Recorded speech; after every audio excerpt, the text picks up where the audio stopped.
Usually when you think about massive global wealth creation, your mind immediately goes to the highly visible stuff. Right, the consumer tech. Exactly. You think of the glowing rectangles in our pockets, the consumer software we use every day to order food or hail a ride, or maybe those sleek electric vehicles zooming down the highway. It's all incredibly visible. Yeah, it's consumer-facing. It's the brand-name tech giants that dominate the headlines, the stock market indices, and just our general public consciousness. We kind of feel like we understand the global economy because we can actually touch its end products. But that visibility creates a very specific kind of illusion.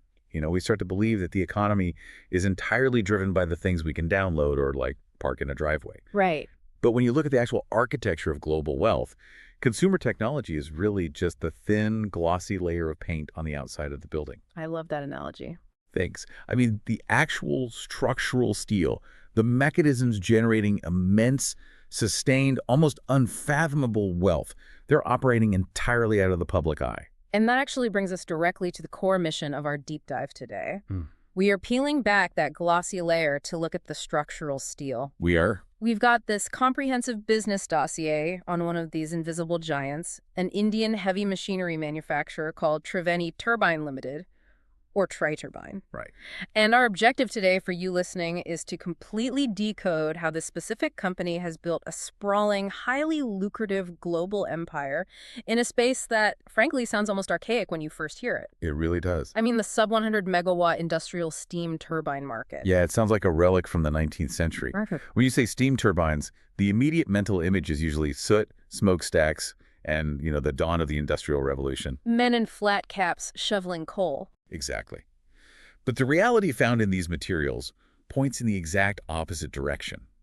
These specific machines are actually the beating heart of modern decentralized power. Wow. Okay. They are the core engines driving industrial efficiency today, and perhaps most importantly, they are sitting at the absolute center of the booming global decarbonization movement. Which is wild to think about. It is.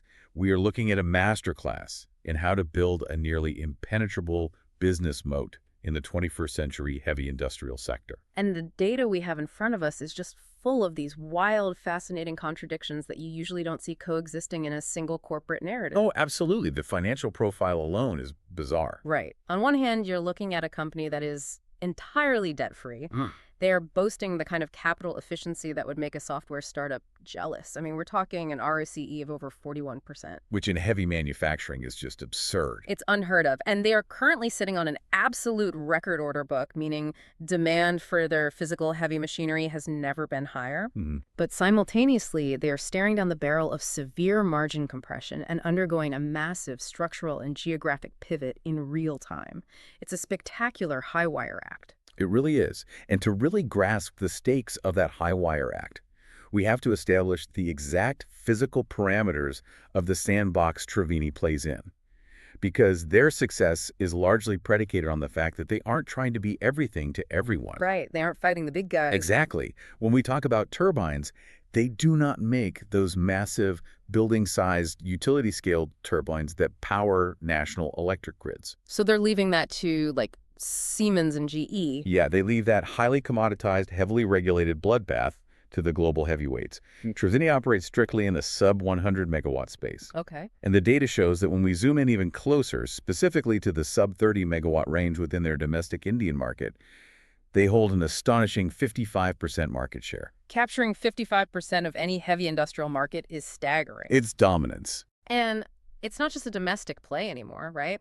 The dossier details an ecosystem that spans cement plants, steel mills, petrochemical refineries, massive textile factories, sugar ethanol plants, and municipal waste-to-energy facilities. It's basically every core industry you can think of. Yeah. They currently have roughly 6,000 of these custom-engineered turbines humming away across more than 80 countries. Right. To put the economics of this into perspective for you listening, imagine if, instead of relying on the standard vulnerable electrical grid, You had your own personal, highly efficient power plant in your backyard. It's a great way to visualize it. Instead of a massive manufacturing facility buying expensive grid power at, say, 8 to 12 cents per kilowatt hour, they capture their own waste steam, like steam they were already producing just to melt steel or crush sugar cane. Which is free energy, essentially. Exactly. And they run that exhaust through a Triveni turbine. Suddenly, they are generating their own baseload power for half the cost, something like 4 to 6 cents per kilowatt hour. And that analogy cuts right to the thermodynamic reality of why this specific subsector is exploding. You are describing the exact mechanics of cogeneration, or combined heat and power. Okay, cogeneration. Yeah, CHP. Yeah. See, for a century, heavy industry operated with incredible thermodynamic inefficiency.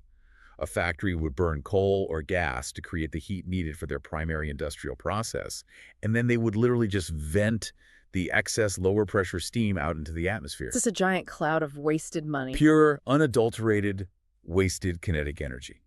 But today, we are looking at an industrial landscape defined by razor-thin operating margins and rapidly mounting environmental regulations. Right. These factories are absolutely desperate to formalize that waste recovery. They cannot afford the operational risk of being entirely reliant on volatile, overstressed national power grids. Which we're seeing fail more and more often. Exactly.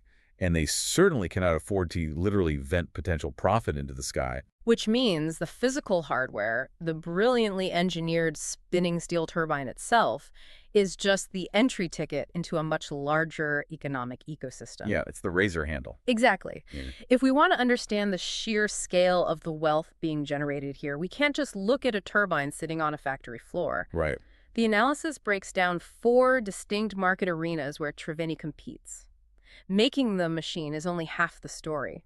Deploying it into these specific global arteries is where the moat is actually dug. Let's actually dissect the TAMs for these 4 specific pillars because they reveal the sequential logic of Triveni's global penetration. Let's do it. The first pillar is their historical core, which is the captive industrial market. This encompasses the back pressure and condensing turbines that facilitate the cogeneration you just described. Okay. We are looking at a highly stable global TAM of roughly $2 billion to $4 billion annually. As we noted, Triveni essentially owns this space in India. Right, that 55% number. But the crucial data point here is that globally, this specific captive power market is less than 5% penetrated. Less than 5%. Yeah. That means 95% of the world's mid-sized industrial facilities are still just buying expensive grid power and venting their waste heat. Exactly.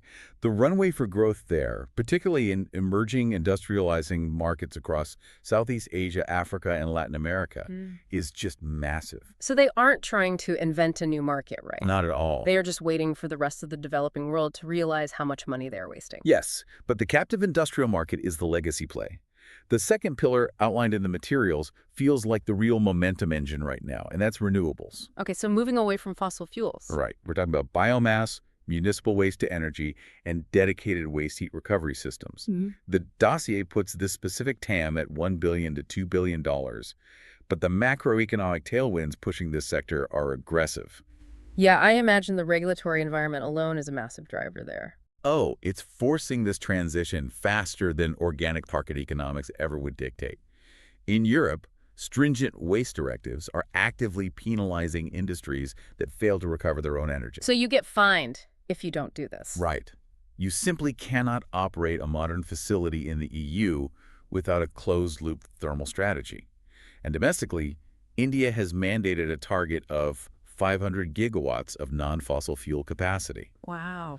While solar and wind get the headlines, a massive slice of that mandate is carved out for thermal renewables like biomass. Which perfectly aligns with what Triveni does. Exactly. Triveni is perfectly positioned to capture the capex that these regulatory mandates are forcing companies to deploy. It's essentially mandated demand. The government is telling factories you must buy this equipment, and Triveni is standing there with the exact equipment they need. Yeah, it's a great place to be. But, okay, so we have captive power and renewables. Now, when you take that precision engineering and you try to apply it to the most extreme environments on Earth, you hit the third pillar, which is API-compliant turbines. This is a fascinating, highly lucrative niche with a global TAM of $3 billion to $5 billion.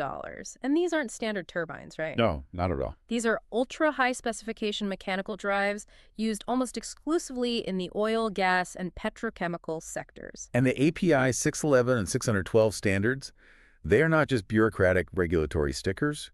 They represent the absolute bleeding edge of mechanical reliability and metallurgical science. Because the stakes are so high. Extremely high. Right. When a turbine is operating on an offshore oil rig or deep inside a petrochemical refinery, the environment is hyper-corrosive, highly pressurized, and extremely explosive. Right. A single spark, a microfracture in a turbine blade, or a bearing failure doesn't just halt production. Yeah. It causes catastrophic loss of life and billions of dollars in environmental damage. You can't just slap a basic turbine in there. Right. The engineering tolerances required to meet API standards are microscopic. Which I think completely explains why Triveni didn't try to crack this market entirely on their own. The materials detail a strategic joint venture with GE. Yeah, that's a huge piece of this puzzle. And that partnership makes perfect sense when you think about it. GE is a global behemoth in power generation, but they focus on those massive grid-scale turbines we talked about earlier. Exactly. Designing and manufacturing a highly customized 15-megawatt API-compliant turbine for a specific oil refinery probably ruins GE's margin profile. It's just too small and fiddly for them. It's a distraction for them, yeah. But they still need to offer that product to their massive global clients. So they partner with Triveni. Triveni provides the nimble, cost-effective precision engineering, and GE provides the brand validation and the golden Rolodex of global oil executives. It is a textbook symbiotic relationship. Triveni gets immediate access to a $5 billion TAM that would have taken them decades to penetrate organically. Right. And GE gets to fill out their product portfolio without diluting their own manufacturing efficiencies. But all of this, the captive industrial, the renewables, the extreme environment API turbines, it all sets the stage for the fourth pillar. The biggest one. Yeah. And this is where I really have to push back on the traditional narrative of how manufacturing works. When you look at the aftermarket services, the data shows a TAM of $4 billion to $6 billion. Yep. I need you to explain the physics of these numbers to me. How does repairing and servicing the machine generate a significantly larger addressable market than selling the physical machine in the first place? To understand that, we really have to discard the way we think about consumer goods. When your laptop breaks, you buy a new one. Right. But heavy industrial assets operate on an entirely different timeline. An industrial steam turbine is expected to live for 20 to 30 years, running constantly under immense thermal and kinetic stress. Constantly running, 247. Exactly. The internal rotors are spinning at anywhere from 3,000 to over 10,000 revolutions per minute. Over 2 decades, blades will inevitably pit, bearings will degrade, and thermodynamic efficiency will naturally slip. It's just physics. The analysis indicates that over 40% of the currently installed industrial turbines globally were built before the year 2000. Wow, okay. We are looking at a massively aging global fleet that is crying out for modernization and constant upkeep. So it's not just about fixing a broken part, it's about the relentless battle against entropy. Yes. But still, a $6 billion service market, it just seems so high. Let's frame it this way. Selling the initial turbine to a factory is roughly equivalent to a surgeon performing a heart transplant. Okay. It's a massive, expensive, highly complex initial event. But the real sustained economic value isn't the surgery itself. It's the fact that for the next 30 years, you are the only authorized medical professional allowed to prescribe the anti-rejection medication, perform the checkups, and replace the valves. Oh, wow. I see what you mean. These machines require an annual service and refurbishment spend equivalent to roughly 5 to 10% of their initial capital cost just to keep running at optimal efficiency. Which adds up incredibly fast over 30 years. Exactly. And this introduces the concept of switching costs, which in this industry are astronomical to the point of being prohibitive. Because if you're running a massive cement plant, you're producing thousands of tons of product a day. Right. If your captive power plant goes offline because you tried to save a few bucks by hiring a third-party, unauthorized mechanic who botched the turbine repair, your entire factory shuts down.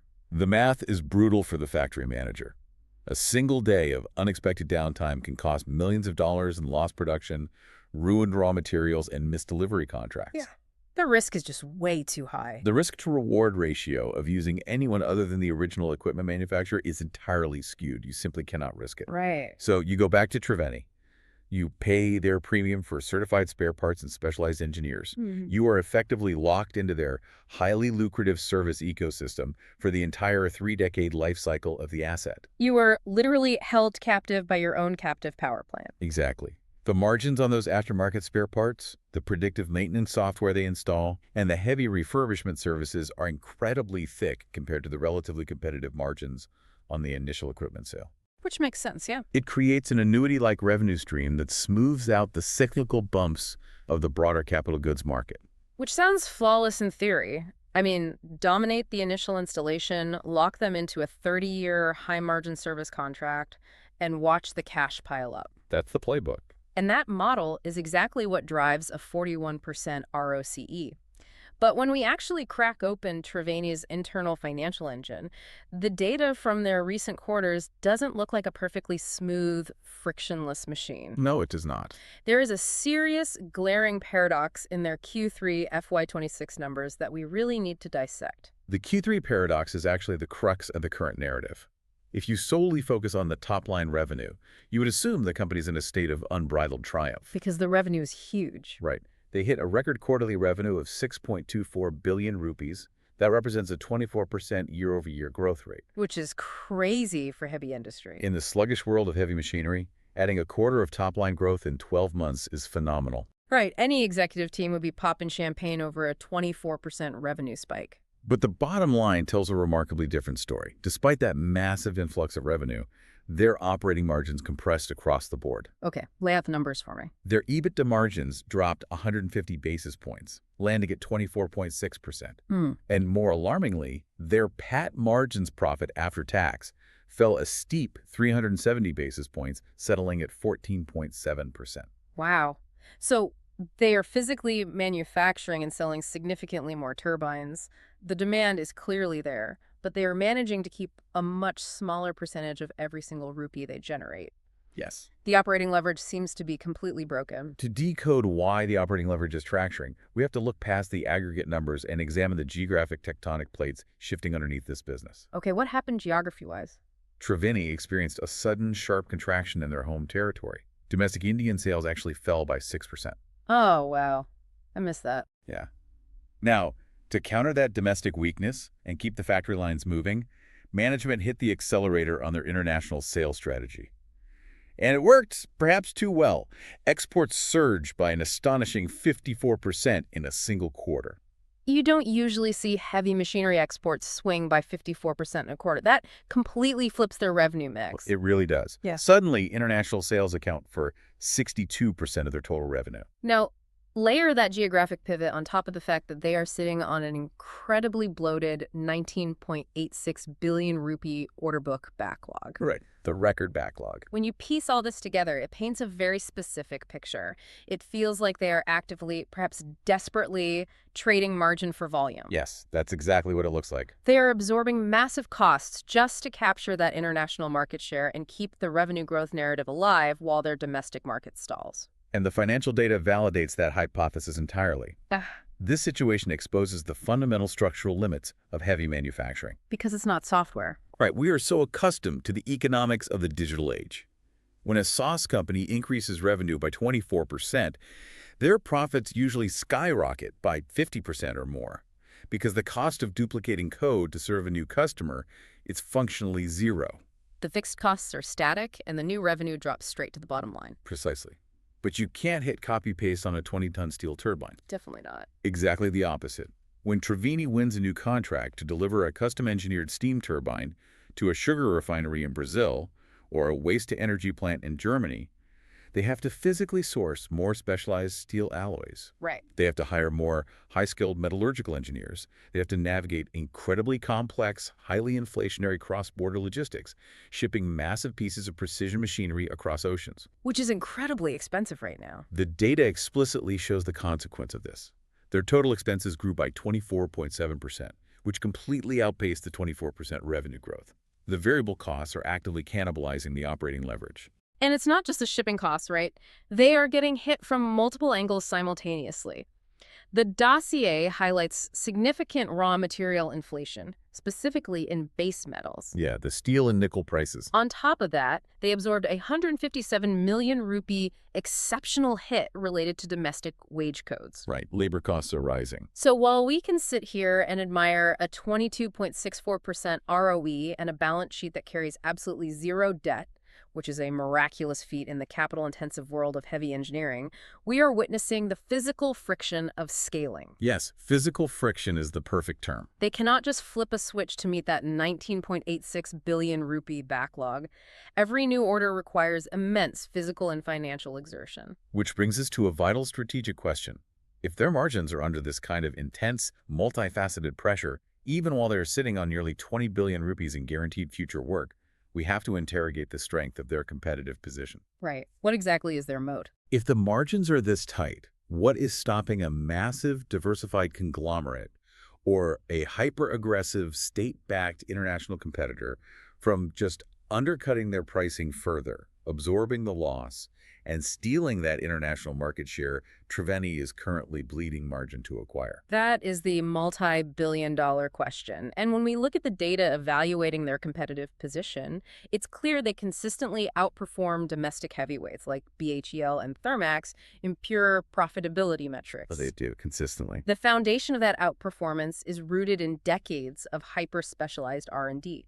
Triveni has been obsessed with this specific sub-100 megawatt space since their corporate demerger back in the 1970s. That's all they do. Yeah.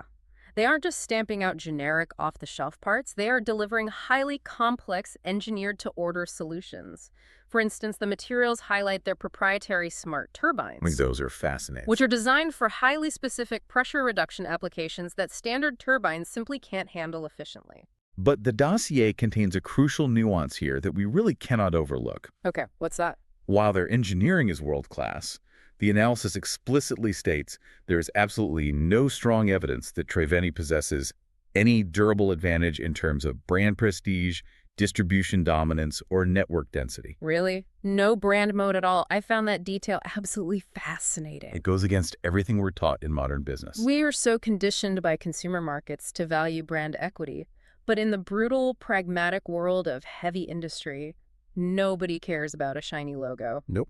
A factory manager in an Indonesian palm oil refinery doesn't buy a Triveni turbine because the brand makes them feel good. They buy it because it works. It is an entirely invisible moat. That factory manager only cares about two binary outcomes. One, the turbine spins reliably for 20 years without catastrophic failure. Right. And two, if it does break, the manufacturer has an engineer standing on their factory floor the very next morning with the exact custom-machined replacement part in hand. The moat is stripped of all glamour.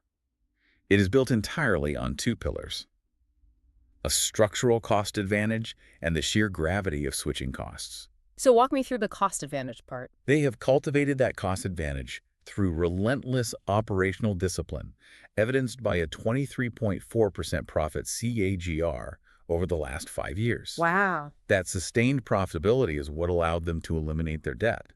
By not having to service massive interest payments to banks, they can price their turbines more aggressively than highly leveraged competitors while still maintaining that 41.4% ROCE. It's a flywheel. Exactly. Proven, reliable engineering gets them in the door.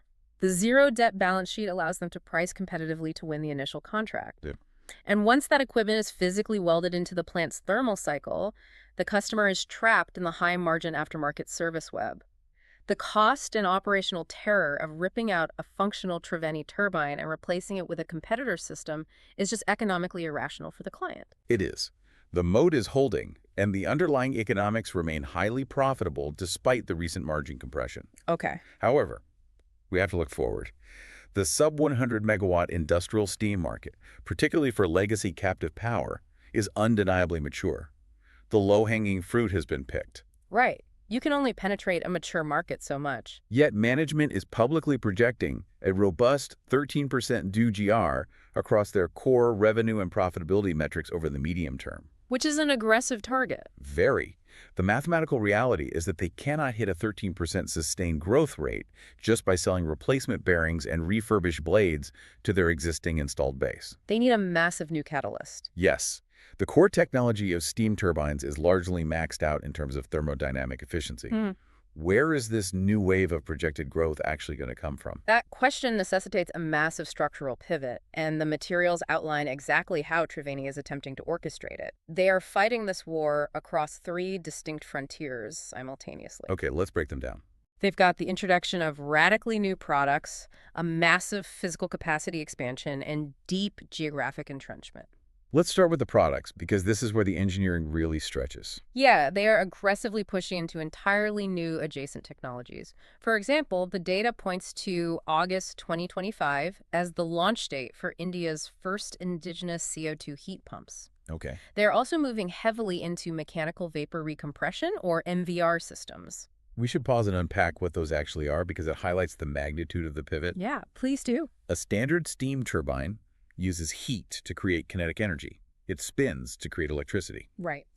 A CO2 heat pump essentially reverses that logic. It uses a small amount of electricity to capture and compress ambient heat, often using carbon dioxide as the refrigerant, to generate massive amounts of industrial-grade thermal energy. Oh, wow. Okay. It is incredibly efficient and entirely zero emission at the point of use. And what about MVR? Mechanical vapor recompression is similar. It takes low-pressure waste steam, compresses it mechanically, and raises its temperature and pressure, so it can be reused in the industrial process, rather than being vented or run through a traditional turbine.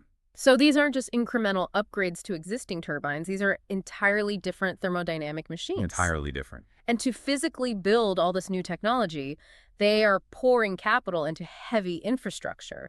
They are building a massive second facility at Sampura near Bengaluru, which will effectively double their total manufacturing capacity. Doubling capacity is a massive bet. It really is. At the same time, they realize they can't just export these complex new machines from India and hope for the best. They're putting roots down in the international markets they're targeting. Right, localization. The materials highlight them setting up direct operations in Dubai to target the Middle East, and taking a 70% controlling stake in TSE Engineering down in Australia to capture the Asia-Pacific service market. Which is smart, given the switching costs we talked about. It is, but I have to ask the skeptical question here. Is this dramatic shift from their core competency of steam into the highly complex, rapidly evolving world of decarbonization tech a dangerous distraction? That's the primary fear, yeah. Are they taking their eye off the highly profitable ball they've spent 50 years perfecting? Or is this pivot the absolute only logical way forward for their survival? It is the latter. This pivot is absolute survival, cleverly disguised as a proactive growth strategy. Really? You think it's survival? Absolutely. We have to contextualize these engineering decisions within the broader, unstoppable macroeconomic shifts occurring globally. Okay, lay it out for me. Look at the timeline provided in the data. 10 years ago, in 2014, thermal renewables, the clean energy segments, made up roughly 42% of the steam market. Okay. Fast forward to 2024, and that number has skyrocketed to 73%. 73%. That isn't a trend. That is a total irreversible paradigm shift in global industrial infrastructure. And it is driven by cold, hard economics. Industrial clients across the globe are staring down the barrel of incoming, highly punitive carbon taxes. Right. Jurisdictions are implementing carbon border adjustment mechanisms. Emitting carbon is no longer just bad PR. It is a direct, measurable hit to a company's profit and loss statement. Which changes the math completely. Exactly. Triveni's management realizes that they aren't actually pivoting away from their core competency at all. Wait, how are they not pivoting? We just said CO2 heat pumps are completely different machines. They are different machines, yes. But their true core competency isn't making steam turbines. Their competency is the absolute mastery of thermodynamics and precision engineering. Ah, I see. They're simply taking that exact same engineering DNA and applying it to the new problems their customers are facing. They are maneuvering to capture the massive waste heat recovery and decarbonization budgets of the 6,000-plus clients they already have safely locked into their aftermarket ecosystem. Okay, that is a brilliant Trojan horse strategy. It really is. They are basically walking into a cement plant and saying, hey, we've successfully managed your steam cycle for the last 20 years. We know your thermal profile better than you do. We have all the data. Yeah. Now, as the government forces you to decarbonize, don't risk hiring an unproven green tech startup. Let us install our proprietary CO2 heat pumps and MVR systems to manage your carbon compliance, too. Yes. They leverage the deep, decades-long trust of the existing relationship to cross-sell incredibly complex, high-margin new technology. On paper, it is a flawless evolution of an industrial giant. On paper, yeah. But our job here is to pivot the conversation to reality. We have what looks like a perfectly engineered corporate machine on paper. They're sitting on a nearly 20 billion rupee order book backed by a zero-debt balance sheet, navigating a seemingly brilliant decarbonization strategy. Right. What could possibly derail this? Because when you dig into the bear case outlined in the materials, there are some incredibly sharp rocks hidden just under the surface of these optimistic projections. Oh, there absolutely are. The structural risks threatening this narrative are severe, highly complex, and multifaceted. Let's get into it. We must start with the most glaring vulnerability inherent to the capital goods sector, which is brutal cyclicality. Right. We actually already saw the warning signs flashing in the data.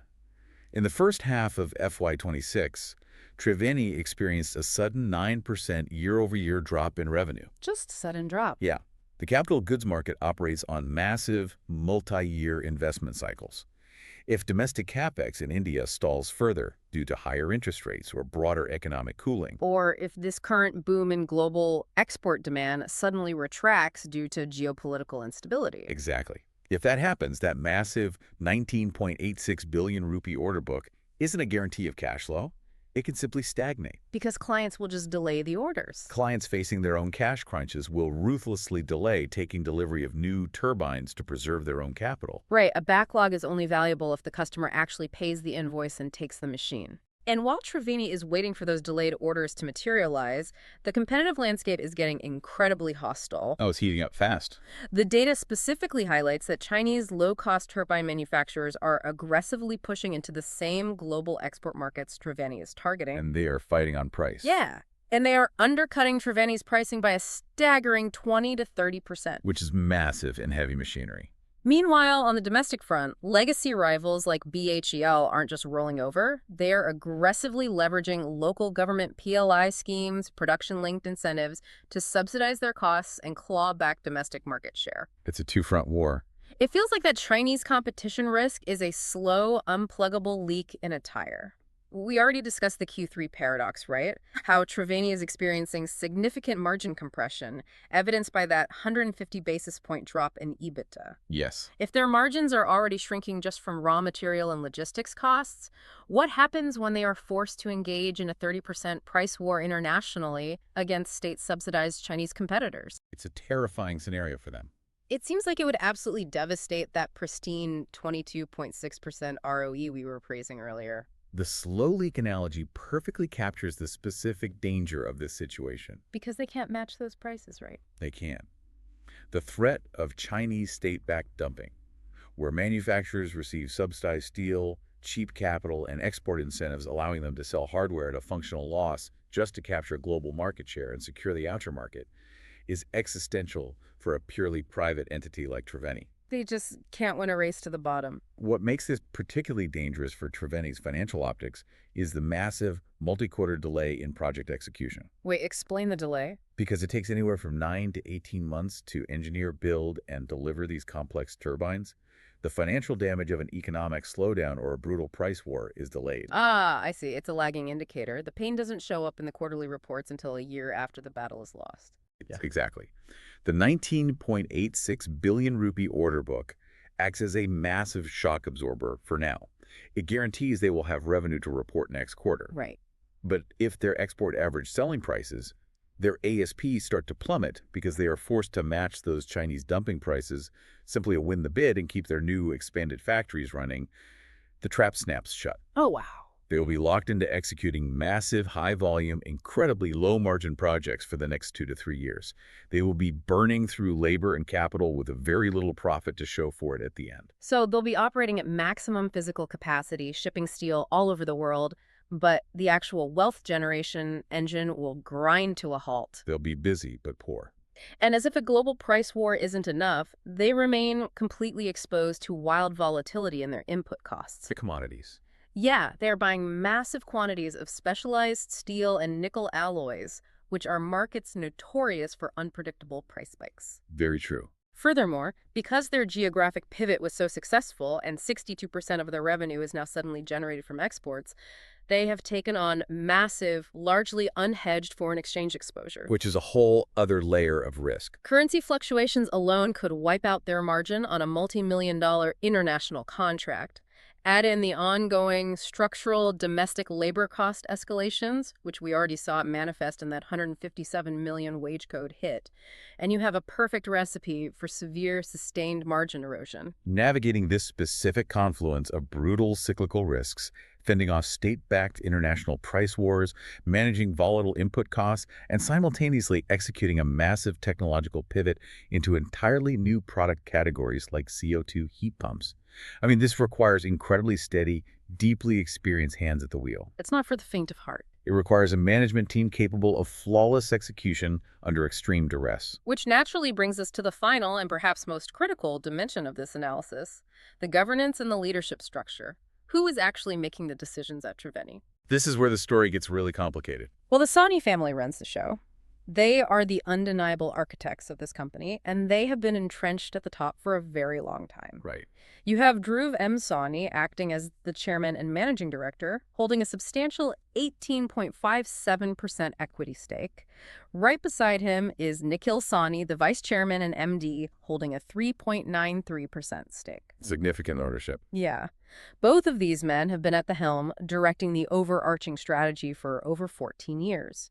And traditionally, in corporate governance analysis, that level of deeply entrenched promoter ownership is viewed incredibly favorably. Oh, for sure. It usually signals total long-term alignment with minority shareholders. The Sani family isn't looking to artificially pump the stock for a quick exit. Their legacy and billions of rupees of their own wealth are entirely tied up in the long-term survival and prosperity of these factories. The alignment of incentives at the very top of the pyramid is indeed strong. The family's skin in the game is undeniable. But there's a but, isn't there? There is a massive but. The dossier reveals some deeply concerning structural red flags the moment you look beneath that overarching promoter level. What kind of red flags? First, the analysis notes a stark absence of data regarding the overarching management's historical track record in handling severe existential economic adversity. Meaning they haven't been tested. Well, we have plenty of data showing how they manage a booming market, but we lack clear, documented case studies of how this specific leadership group navigates deep structural crises or prolonged demand destruction. Okay, that's somewhat concerning. But far more concerning is the instability within the executive management layer, the actual C-suite tasked with running the day-to-day operations. Right. The data shows that the average tenure for these critical executive roles is startlingly short, hovering between a mere 1.5 to 1.9 years. That is, wait, less than 2 years? Yes. The current CEO, S. Narayana Prasad, has been in his role for less than 2 years. Furthermore, the documents explicitly note a very recent high-level exit with the sudden departure of Executive Director Arun P. Moat. When I read those tenure numbers in the materials, I found the contradiction incredibly alarming. It's a huge disconnect. You have this promoter family that is deeply entrenched, practically synonymous with the brand, wielding absolute authority. But right below them, the actual operational executives, the people tasked with negotiating complex international contracts, managing global supply chains, and overseeing the engineering of these new CO2 heat pumps, they seem to be caught in a perpetual revolving door. Yeah, it paints a picture of a very green, constantly rotating C-suite trying to execute the vision of a permanent family dynasty. Which is a tough dynamic. It raises a profound question about execution risk and the depth of their organizational bench strength. We really must consider the sheer scale of what they are attempting to do right now. It's a lot. You have a 50-year-old heavy manufacturing company that is simultaneously trying to rapidly scale its volatile export business to over 60% of total revenue, violently defend against fierce global pricing pressures from China, double its physical manufacturing footprint with the new Snapira facility, and launch highly complex, first-of-their-kind thermodynamics technologies. You cannot execute a pivot of that magnitude with executives who are still figuring out where the bathrooms are. No, you absolutely cannot. You need battle-tested veterans who intimately understand the supply chain and have deep, multi-year relationships with international clients. Exactly the risk. A high percentage of promoter ownership certainly protects the company against short-termism and quarter-to-quarter Wall Street games. Right. They aren't managing for the next earnings call. But those astonishingly short executive tenures introduce severe, tangible operational risk. Yeah. If the people actually managing the factory floors, engineering the new heat recovery systems, and defending the margins against Chinese dumping are constantly turning over, the institutional memory breaks down. Mistakes get made. The probability of a massive, costly misstep, a blown delivery deadline, a botched product launch, or a disastrously priced international contract increases exponentially during this critical period of margin compression and global expansion. Wow. Yeah. So as we pull all these intricate threads together, what does this all mean for you, the listener, as you digest this comprehensive deep dive into Triveni Turbine? It's a lot to process. It really is. We are looking at a fundamentally fascinating entity. It is a debt-free, highly profitable, heavy industrial giant that has been hiding in plain sight. True. They are masterfully positioned at the exact intersection of two of the most unstoppable macro trends of our era: the desperate regulatory push for global decarbonization and the economic imperative for industrial energy efficiency. They are right in the sweet spot. They have successfully built an incredibly sticky, highly lucrative aftermarket service business that effectively locks their customers into their ecosystem for decades, generating the kind of returns on capital that defy traditional manufacturing logic. That 41% ROCE is real. It is. Yet, for all their undeniable engineering prowess and historical profitability, they are currently walking a highly precarious tightrope. A very thin tightrope. They are actively battling real structural margin compression as variable costs outpace their revenue growth. They are vulnerable to the fierce, unavoidable cyclicality of global capital expenditure. Yeah. They are facing down aggressive, state-subsidized international price wars, and perhaps most critically, they are relying on a seemingly unstable, relatively untested executive team to execute a massive bet-the-company technological pivot into decarbonization. It is a profound inflection point, not just for the Sani family and Triveni, but for the entire industrial architecture. Definitely. And as we synthesize all of this data, it brings up a broader, far more provocative implication that stretches well beyond the fate of a single Indian manufacturer. Okay, let's hear it. As regulatory pressures mount and industries globally push aggressively toward total grid independence and absolute zero-emission targets, we have to wonder about the future landscape of power itself. Will hyper-specialized, decentralized energy companies like Triveni, who completely own the thermal cycle of a factory, essentially become the new, localized utility monopolies of the future? Oh, that's an interesting thought. Micro-utilities. Exactly. Or, if we look even further over the technological horizon, we must consider the threat of total disruption. What kind of disruption? Well, will the rapid advancement of entirely new solid-state energy storage, advanced battery tech, or even small modular nuclear generation eventually allow these massive factories to bypass the thermodynamic cycle altogether? Oh, wow. Will the very necessity of spinning a physical steel steam turbine to generate kinetic power ultimately be rendered obsolete, turning this entire booming industry into a relic of the past? That is exactly the kind of question that forces you to look at these invisible industrial giants in a completely different light. It really does. The machinery that quietly powers our modern world is constantly evolving, constantly fighting against friction and competition, and sometimes the biggest, most seismic shifts in global wealth happen entirely out of the public eye. Absolutely. Thank you for joining us on this deep dive, and keep questioning the invisible gears turning all around you.